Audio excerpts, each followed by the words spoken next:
Hello everyone, आप सबका स्वागत है कक्षा 12 फिजिक्स। आज का हमारा टॉपिक है विद्युत क्षेत्र। और हमको पता है, इससे पहले भी हमने पढ़ा है और कक्षा 11 में भी हमने पढ़ा है कि एक जो पिंड है m द्रव्यमान का, और इसके चारों ओर का जो क्षेत्र होता है, इसके अंदर ये एक बल उत्पन्न करता है। और उस बल का पता लगाने के लिए हम क्या करते हैं, किसी दूसरे स्मॉल m द्रव्यमान के पिंड को अगर लेकर के आते हैं तो उस पर क्या करता है, उसको आकर्षित करता है। अर्थात इन दोनों के बीच में क्या लगता है, गुरुत्वाकर्षण बल लगता है।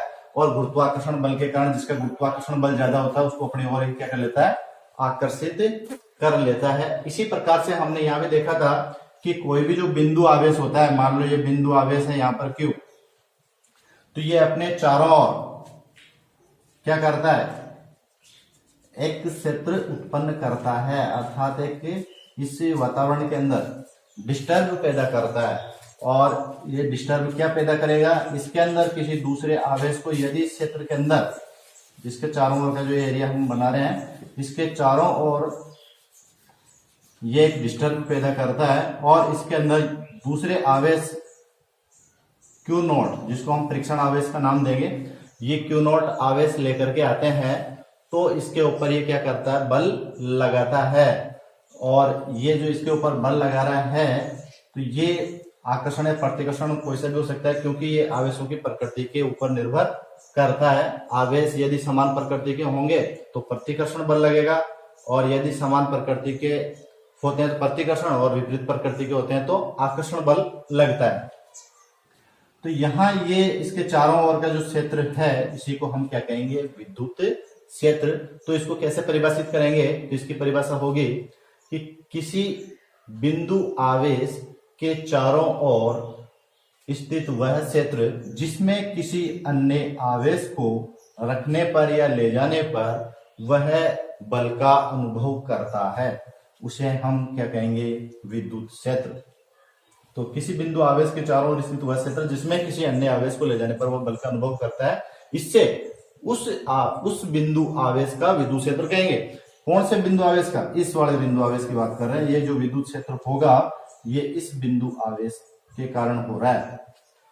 अब हम कहें कि ये विद्युत क्षेत्र उत्पन्न कर रहा है, तो इसके पास में जो दूसरा आवेश लेकर के जाएंगे तो ये भी अपने चारों ओर क्या करेगा, विद्युत क्षेत्र उत्पन्न करेगा। तो हम यहाँ पर विचार करें कि क्या ये जो आवेश इसके पास में लेकर के जा रहे हैं तो ये इसके विद्युत क्षेत्र को प्रभावित करता है या नहीं करता है। तो इसके लिए हम देखते हैं यहां ये क्या होता है, पहले इसको थोड़ा सा समझते हैं कि ये जो बिंदु आवेश है इसके पास में अपन इस आवेश को लेकर के जा रहे हैं, ये इसके ऊपर बल लगाएगा। मान लो ये इसके ऊपर समान प्रकृति का है, ये जैसे धनात्मक हम ले रहे हैं तो ये भी धनात्मक ही है, तो क्या करेगा, इसको प्रतिकर्षित करेगा, अर्थात इसको धकेलेगा इधर। जैसे मेरा ये हाथ है, इसको धक्का लगाएगा तो ये हाथ किधर भागेगा, दूर जाएगा। और ये जो दूर जाता है ये बिल्कुल स्ट्रेट लाइन में जाता है, सीधा इस टाइप से। यदि मैं इसको यहां रखूं तो और ज्यादा बल लगाएगा, बहुत स्पीड पे धकेलेगा।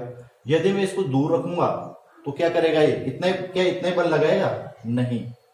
जैसे जैसे हम दूर बढ़ते जाएंगे तो इसका जो बल होगा, जो प्रतिकर्षण करने की जो क्षमता होगी वो क्या हो जाएगी, कम हो जाएगी। तो इसका मतलब हम ये कह सकते हैं कि इसके पास में जो क्षेत्र होता है, ये विद्युत क्षेत्र, ये क्या है, अधिक प्रभावशाली होगा। और जैसे जैसे हम दूर बढ़ेंगे तो इसका जो क्षेत्र होगा वो धीरे धीरे क्या हो जाएगा, कम प्रभावशाली हो जाएगा। तो यहाँ हम बात कर रहे थे कि क्या ये जो आवेश है, इस आवेश को ये प्रभावित, इसके क्षेत्र को ये आवेश प्रभावित करता है। तो दो चीजें हमने यहाँ देखा था कि इसके पास में जैसे ये एक ही आवेश है, इसको यहां रखते हैं तो इसको ज्यादा धकेलेगा, दूर रखेंगे तो थोड़ा कम बल का हमको अनुभव करेगा, अर्थात कम बल लगाएगा। जैसे यहाँ पर ये 10 न्यूटन फोर्स लगा रहा है तो इधर कितना लगाएगा, 5 न्यूटन का फोर्स लगाता है, अर्थात ये दूरी के ऊपर निर्भर कर रहा है। पहली बात तो ये हो गई। दूसरी बात हम करते हैं, यदि यहां पर मैंने ये आवेश रखा, यहां पर ये दूसरा आवेश रखा, ठीक है, या यही अपन एक आवेश यहां रख देते हैं, ये दूसरा आवेश ये यहां रख दिया, तीसरा आवेश फिर यहीं रख दिया, तो क्या ये जो आवेश है, अलग अलग हम आवेश रख रहे हैं, तो मैं नाम दे देता हूं जैसे Q1, Q2, Q3। तो क्या ये जो अलग अलग आवेश हम रखेंगे तो अलग अलग आवेश पर भी ये 10 न्यूटन ही फोर्स लगाएगा? ये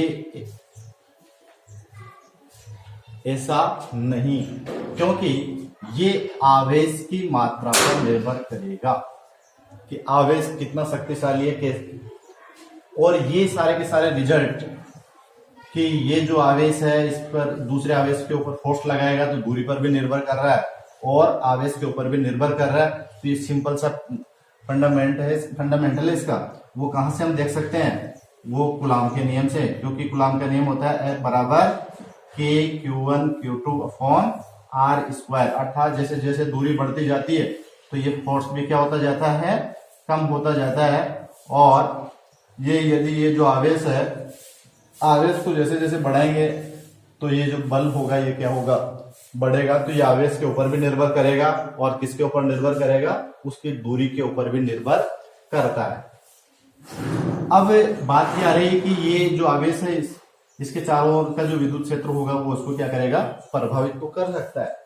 तो इसके लिए हम क्या करें कि ये जो आवेश है ये एक बहुत ही अल्प मात्रा का आवेश हम लेते हैं जिसका स्वयं का कोई विद्युत क्षेत्र नहीं हो, अर्थात नगण्य हो, ऐसा मानते हैं। और वो जो आवेश होता है उसी को हम क्या कहते हैं? परीक्षण आवेश, जिसको हम किसे लिखेंगे? Q0 से। वो आवेश होगा परीक्षण आवेश। तो शायद आप परीक्षण आवेश के बारे में समझ गए होंगे। अब यहां पर हमने परीक्षण आवेश भी देख लिया और विद्युत क्षेत्र की परिभाषा को भी हमने समझा है। अब यहां हम देखते हैं कि इसकी जो दिशा को, कि ये जो दिशाएं हैं इसको व्यक्त करने के लिए एक जो रेखा होगी, इस टाइप से रेखा, वैसे अपन मान लेते हैं, काल्पनिक रूप से इनको मानते हैं क्योंकि लाइन तो होती नहीं है। यहाँ किसी आवेश को रख रहे हैं तो इसके ऊपर जो बल लगाएगा इसकी जो दिशा हम देखेंगे कि ये जो बल लग रहा है इसकी दिशा किधर है, तो उस दिशा को व्यक्त करने के लिए हम काल्पनिक रेखाएं लेते हैं जिनको विद्युत बल रेखाएं कहेंगे, जो नेक्स्ट टॉपिक में हम पढ़ेंगे। और विद्युत क्षेत्र के बाद में हम पढ़ेंगे विद्युत क्षेत्र की तीव्रता।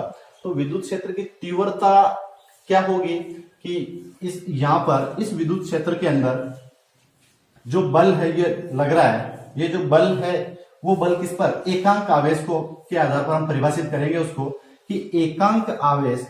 तो एकांक आवेश को विद्युत क्षेत्र में यदि लाया जाता है तो उस पर जो लगने वाला जो बल होगा, फोर्स होगा, वही हमारे विद्युत क्षेत्र की तीव्रता कहलाती है। तो विद्युत क्षेत्र को मैंने परिभाषित कर दिया है, आप लिख लेंगे वीडियो को रोक रोक करके। अब हम परिभाषा देखेंगे विद्युत क्षेत्र की तीव्रता, इंटेंसिटी ऑफ इलेक्ट्रिक फील्ड, विद्युत क्षेत्र की तीव्रता।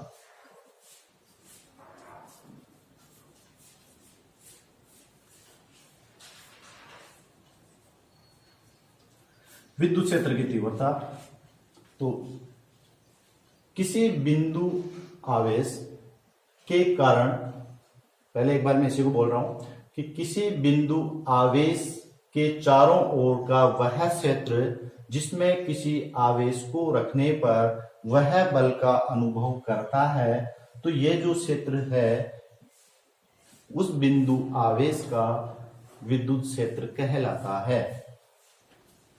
अब विद्युत क्षेत्र की तीव्रता, किसी विद्युत क्षेत्र में, ये विद्युत क्षेत्र है, तो किसी विद्युत क्षेत्र में एकांक परीक्षण आवेश को, धनावेश ले लेंगे, वैसे जनरल धनावेश इसको माना गया है।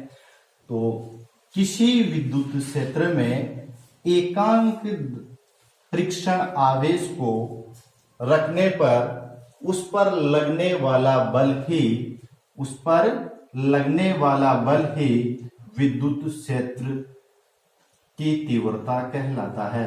विद्युत क्षेत्र की जो तीव्रता होगी इसको हम लिखेंगे ई से, और ये एक सदिश राशि होती है इसलिए इसके ऊपर क्या लगाएंगे हम?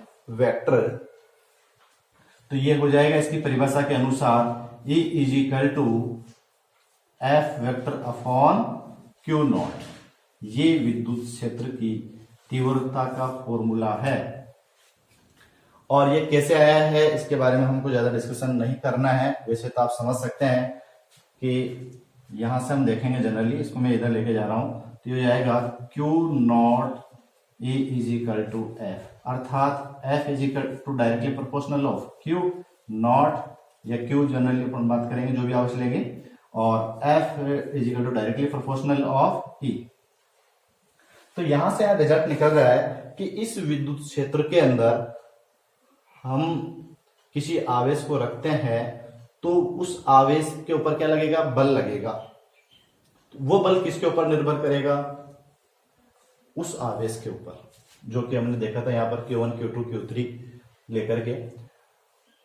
और ये जो बल है ये इसकी तीव्रता के ऊपर भी निर्भर करेगा, और इसकी तीव्रता कहां अधिक होगी, इसकी तीव्रता जहां पर इसकी डेंसिटी घनत्व जहां ज्यादा होगा वह इसकी तीव्रता क्या होगी, ज्यादा होती है।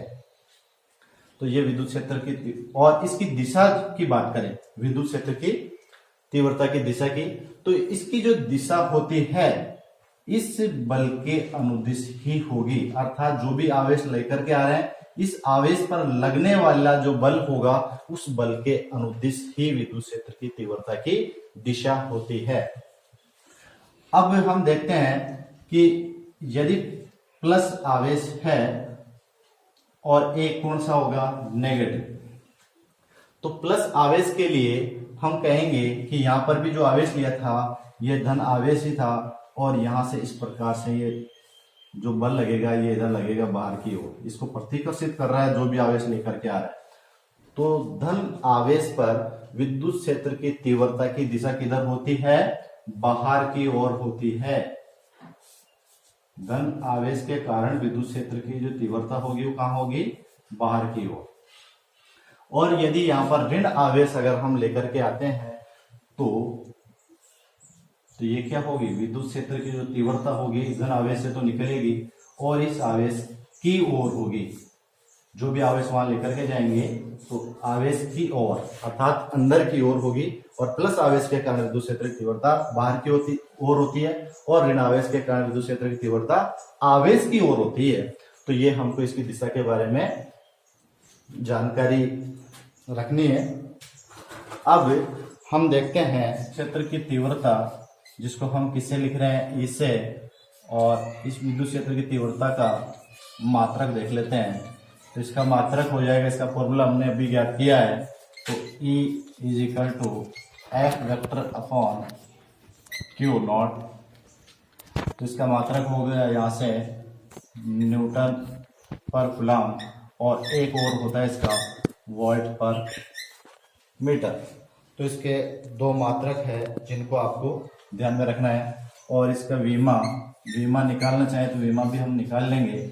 तो बल की विमा क्या होती है, हमको याद है M1L1 T-2, और बटा कूलम जो है इसको लिखते हैं हम, इसकी विमा है 80, और इसको सोल्व करेंगे तो ये हो जाएगा M1L1, ये T-2 है, T1 को ऊपर लेकर के जाएंगे तो क्या हो जाएगा T-3, और A1 है इसको ऊपर लेकर जाएंगे तो ये क्या हो जाएगी -1। तो ये इसका विमीय समीकरण हो गया है, और इसका एक अलग और मात्रक है जो कई बार पूछा भी जाता है। और ये कैसी राशि है, सदिश राशि है, हमको पता है। विद्युत क्षेत्र जो है वो भी कैसा है, सदिश राशि है। विद्युत जो क्षेत्र इलेक्ट्रिक फील्ड हमने पढ़ा है, विद्युत क्षेत्र वो भी क्या है, सदिश राशि है। और इस विद्युत क्षेत्र की सबसे पहले जानकारी किसने दी, माइकल फेराडे ने दी थी, और इतना ही आपको केवल नाम याद रखना है उसका, माइकल फेराडे के द्वारा विद्युत क्षेत्र को सबसे पहले बताया गया है, और ये भी क्या है, सदिश राशि है। अब हम किसी बिंदु आवेश के कारण विद्युत क्षेत्र की तीव्रता ज्ञात करेंगे। तो किसी बिंदु आवेश के कारण विद्युत क्षेत्र की तीव्रता,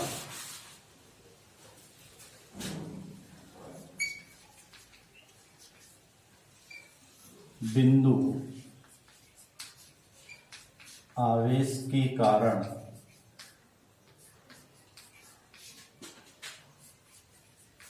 विद्युत क्षेत्र की तीव्रता। तो बिंदु आवेश के कारण हम ज्ञात करें तो माना किसी बिंदु O पर, इसका नाम O दे दिया हमने, माना किसी बिंदु O पर प्लस Q बिंदु आवेश स्थित है, इससे R दूरी पर स्थित बिंदु P, इससे R दूरी पर स्थित बिंदु P पर विद्युत क्षेत्र की तीव्रता ज्ञात करनी है। तो बिंदु आवेश के कारण विद्युत क्षेत्र की तीव्रता जो हम पढ़ रहे हैं, तो उसके अंदर ये हमने कोई बिंदु O लिया है जहां पर प्लस Q बिंदु आवेश है, और इस बिंदु आवेश से R दूरी पर स्थित बिंदु P है जहां पर हमको विद्युत क्षेत्र की तीव्रता ज्ञात करनी है।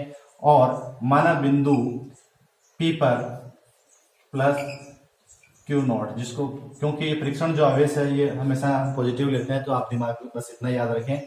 तो बिंदु P पर कौन सा आवेश है? परीक्षण आवेश Q नॉट। तो हमको पता है ये प्लस आवेश है, ये प्लस आवेश है, तो दोनों आवेश समान प्रकृति के होने के कारण प्रतिकर्षण बल लगेगा और प्रभावशाली ये होगा। तो ये इसको उधर धकेलेगा, क्योंकि इसके चारों ओर ये क्या है? विद्युत क्षेत्र है, और ये विद्युत क्षेत्र के अंदर हमने ये दूसरा आवेश रखा है, तो इसके ऊपर क्या लगाएगा? धक्का लगाएगा इसके, और धक्का लगाएगा तो वो किधर जाएगा? इस दिशा में जाएगा। तो इधर क्या लगेगा? बल लगेगा। किसके कारण लग रहा है वो? इस Q आवेश के कारण। तो कूलाम के नियम से, कूलाम नियम से, कूलाम का नियम क्या कहता है? जो अपन पढ़ चुके हैं, तो मैं यहां डायरेक्ट लिखूंगा, F इजिकल टू के Q1 Q2 upon R square. ये कूलाम का नियम होता है। Q1 तो यहां पर इसकी जगह अपन क्या लिखेंगे? केवल Q लिख लेते हैं। Q2 तो यहां इसकी जगह क्या लिख लेंगे अपन? Q not. R दूरी है, R स्क्वायर हो जाएगा, ये क्या लिख लिया। और इसकी दिशा भी हम लिखेंगे, तो ये दिशा लिखेंगे तो ये हो जाएगा F वेक्टर, और इसकी दिशा किधर होगी? इस दिशा में होगी, और इसको अपन क्या लिख देंगे? एकांक सदिश के रूप में लिख देंगे R के, जो इसकी दिशा को व्यक्त कर रहा है। अब हम लिखेंगे विद्युत क्षेत्र की तीव्रता, जो हम पढ़ चुके हैं। तो चूंकि विद्युत क्षेत्र की तीव्रता, तो विद्युत क्षेत्र की जो तीव्रता होगी कौन से आवेश के कारण होगी? इस आवेश के कारण होती है। तो ये विद्युत क्षेत्र की तीव्रता हो जाएगी E vector is equal to F vector, क्योंकि इससे पहले हमने देखा था विद्युत क्षेत्र की तीव्रता को परिभाषित करके, और विद्युत क्षेत्र की तीव्रता की जो परिभाषा है उसमें क्या है कि एकांक परीक्षण आवेश को इसके क्षेत्र में रख रहे हैं, इस आवेश के, तो एकांक परीक्षण आवेश ये हो जाएगा Q नॉट।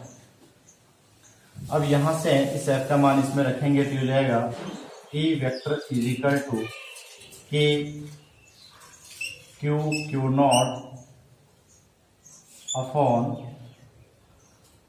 R स्क्वायर, और ये साथ में रहेगा Q नॉट, और इधर लिख देंगे ये R के। तो Q नॉट से Q नॉट कैंसिल हो गया, और E वेक्टर इजिकल टू हमारे पास में फॉर्मूला आ गया के Q अपॉन R स्क्वायर। तो इस प्रकार से हमारे पास में विद्युत क्षेत्र की तीव्रता के दो फॉर्मूले आ चुके हैं, एक फॉर्मूला ये और एक इसकी परिभाषा से फॉर्मूला ये। तो ये दोनों फॉर्मूले आपको याद रखना है। तो ये बिंदु आवेश के कारण विद्युत क्षेत्र की तीव्रता का फॉर्मूला है।